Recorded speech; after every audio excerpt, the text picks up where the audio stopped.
Memórias do FM, memórias do meu amigo Fernando Mansur, que está aqui direto da sua mansão em Florianópolis, Isso aí, Henrique. Falando para o mundo. falando para o mundo, cochichando da cidade para o interior, e o Mansur contando um pouquinho, partilhando junto com a gente das suas histórias aí, que foi o que foi o FM, o que foi a TV, o que foi o rádio, muitas entrevistas. Mansur, eu sei que você entrevistou grandes nomes da música nacional, grandes nomes da música internacional, mas o emblemático foi uma entrevista com Bob Marley. Você entrevistou o Bob Marley no começo dos anos 80? É uma pena não ter um registro filmado. Isso, nada. Tem uma foto, né? Tem uma foto, Bob Marley está com o Sandoval, Romilson e eu. Olha só, essa foto aí. Ele chegou lá então, depois ele foi jogar bola lá no campo do Chico Buarque, né? Que o Chico Buarque tem um campo lá, Politeama. Hã? Ele joga toda semana lá até hoje. Craque. Depois o Bob Marley foi lá jogar bola, né? O Chico Buarque é bom mesmo ou não? É só o dono da bola, ele é bom. Bom. E você foi jogar lá também? Não, fui só assistir. Foi... Não cheguei Aí até... Bob Marley e Chico Buarque, olha lá a dividida, que beleza, hein? Mas o Bob chega lá na rádio, ele fica atrás de mim, assim, né, do lado aqui, ó, o microfone aqui. Aí ele do lado aqui respondia, calmo, sereno, tranquilo. Eu não me lembro exatamente da nossa conversa, qual foi o. É lógico Ok. que estava falando da música, Is This Love, Is This Love? Era nessa época. Era nessa época. Aquele estouraço, né? Ele falou um pouquinho do reggae, falou um pouquinho dele no Brasil, etc, etc. Mas eu só lembro o cavalheirismo e a tranquilidade dele. Dá para perceber que todas essas entrevistas que você teve na cidade, não teve nenhuma assim que foi meio estressante, não. Todas foram muito tranquilas. Os artistas dos anos 80 aí, Sim, eles estavam dispostos a cooperar com o conteúdo aí, né? Bater papo. eu me lembro da Nara Leão, quando grava uma música, um disco só de Roberto Carlos, e ela Nara vai Leão. lá, né? E uma simpatia. Eles ficavam felizes em tocar na cidade. E esses artistas que já eram ídolos no Brasil, né? Desde a época da Bossa Nova, por exemplo, quando tocava na cidade, era como se fossem uns padrinhos chegando lá, né? Felizes de estar entre os jovens. É uma coisa que você falou aí de se houve algum momento tenso, houve. Qual? John Lennon havia morrido naquele dia. E Elis Regina foi dar uma entrevista lá na Rádio Cidade para mim. Ela Tá. estava lançando um disco, não me lembro qual, e eu perguntei a ela, num determinado momento, sobre o que havia acontecido com o John Lennon. Ela simplesmente parou, olhou para baixo, consternada, e não houve mais. A entrevista terminou ali. Ela não conseguiu falar Ela mais. não conseguiu falar. Esse Regina, que representava também era um dos maiores talentos que a música brasileira já teve. É, Representava uma certa rebeldia também, tanto quanto uma identidade com o John Lennon. E foi também um momento muito dramático para todo foi mundo, para toda a classe musical, né? para o mundo, né? Todo Pro mundo mundo. perdeu um pouco nisso. Tempo depois do reencontro, ela estava em Festival de Montreux, na Suíça, e ela estava ensaiando no estúdio da gravadora Warner, que era ali na Rua Faro, no Jardim Botânico. Ok. No dia eu fui lá gravar uma entrevista com o Gilberto, estava lançando, não sei se Realce, e eu encontro com ela na saída, né? E ela me dá um abraço e tal, turco, ela me chamava de turco. Pelo árabe, O turco, né? Mansur o turco. E eu me lembro, essa lembrança é muito carinhosa, assim, que eu tenho dela. Nossa, que coisa É. sensacional. Aproveitando, já que falou do turco, como é que o Dirceu Rabelo te chama? Fará, O que fará? ele acha que eu sou Alfredo Fará, que é um colega nosso de Belo Horizonte, que foi para o Rio, para a JB, Ok. né? E um grande locutor. Ele e o Márcio Seixas foram na mesma época para o Rio. Sensacional, Márcio. E o Fará gravava todos os comerciais do Rio, um cara fantástico. E eu não sei, eu disse, me olhava e chamava, ô Fará. Não adiantava falar que era Mansur. Virou fará. Virei Fará. Com muita honra. Mansur, muita coisa você gravou nos anos 80 também. Tudo quanto foi comercial, muita coisa gravou. O que marcou tua vida nos comerciais dos anos 80? Que você fala, não, esse aqui não tem para ninguém. Uma coisa que eu fiz, que hoje eu não faria, nem poderia fazer, era o Hollywood. O sucesso, né? Aquele, Como é que é a frase? o sucesso! E aí a gente fazia de vários modos, entrava as músicas, aquelas coisas, né? Hollywood! O sucesso! Mas depois foi proibido, né, gravar Sim. coisa de cigarro e tal. Bebidas também eu gravei, mas hoje eu não gravaria mais. Teve uma época lá que me chamaram para gravar bebida alcoólica, eu resolvi não gravar. Mas eu gravei na época uma cerveja, que eu não me lembro o nome. O Banco Nacional também, de Minas Gerais, fazia muito sucesso. O Banco do Guarda-Chuva, Ah, lembro. lembra? Você que fazia o Eu comercial. fazia o comercial. Eu me lembro do produtor, ele tinha sido dos Zicrocrats, que era um grupo de dança do Rio, lá do Lenny Dale, era o grande dançarino na época, sabe? E esse produtor era do Zicrocrats, mas saiu, abriu uma agência e me chamou. Eu gravava esse lance todo do...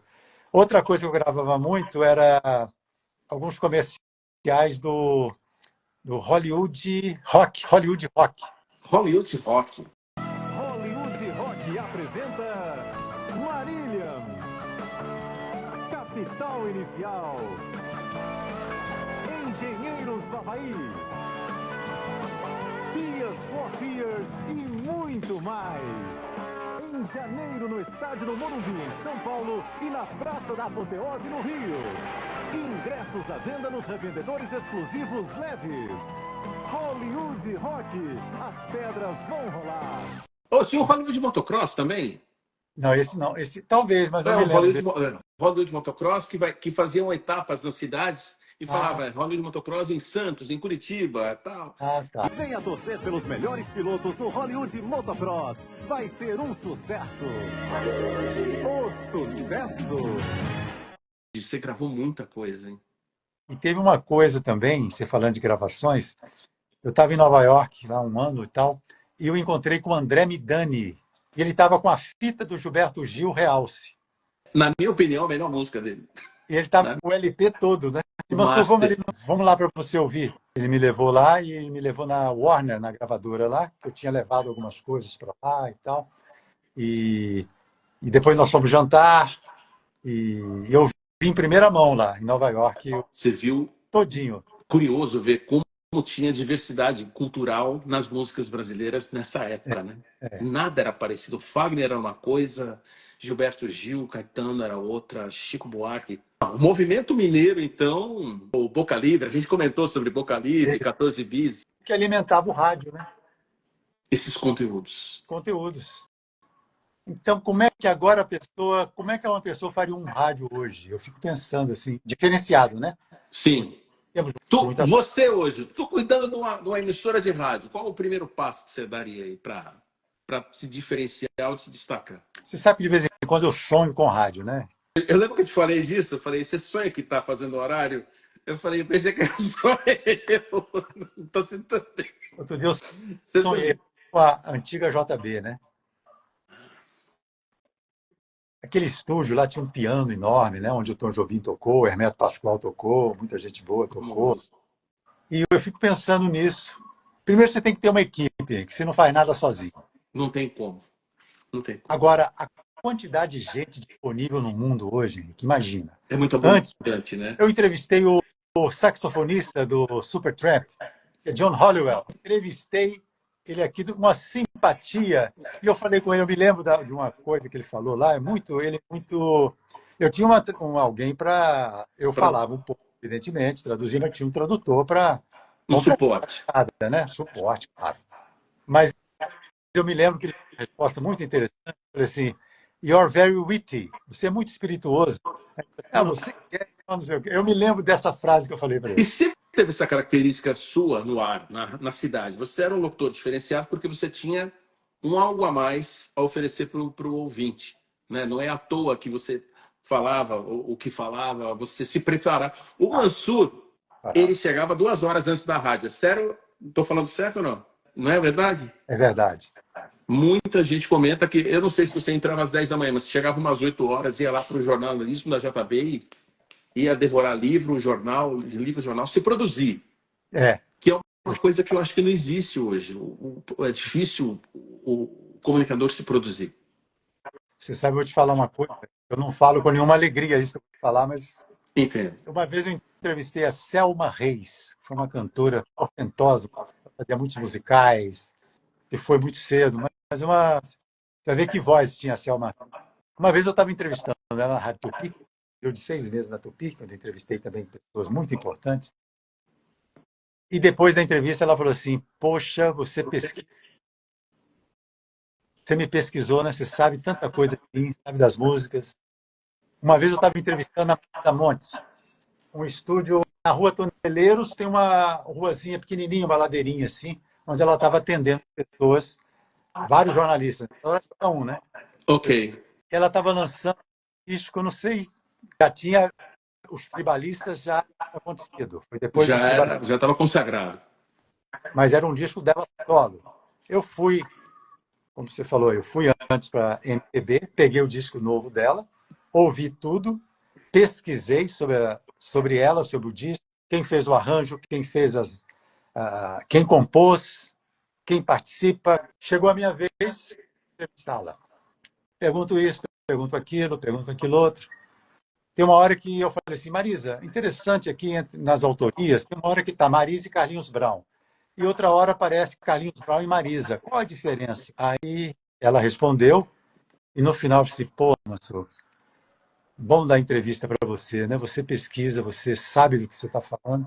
As pessoas chegam aqui, não sabem nada, me perguntam sobre os tribalistas, sobre o trabalho futuro, sobre não sei o quê. Ela Fica a tem mesma coisa. mesma coisa. Ela tem um vídeo que ela fez, uma excursão que ela fez, e ela coloca rapidamente assim flashes de entrevistas das perguntas que faziam para ela. A mesma pergunta, todo mundo que entrava fazia a mesma pergunta. Olha que coisa louca. Fiz isso mesmo, sabe? Eu sempre procurei estudar sobre o artista. Teve uma vez que eu entrevistei o Lulu Santos, lá na MPB, que era ainda no FM O Dia, lá no prédio do jornal O Dia. E eu fiz uma pergunta para ele, ele falou, não, mas essa música é do outro disco, não desse. Eu não tinha feito a lição de casa direito e ele mostrou. Ele já na hora já falou, não é isso, hein? Mansur, eu vou fazer o seguinte, eu vou fazer uma pausa para esse vídeo e no próximo eu quero comentar um pouquinho mais sobre a música brasileira. Tá. Você tem um tempinho para mim aí? Então, próximo vídeo? Claro. Então vamos tomar uma água aí. Papos e canções. Olha lá. O meu tá aqui também, ó. Memórias do FM, Memórias do Mansur, aqui no Wiki Rádio. Até daqui a pouco. Valeu, Henrique.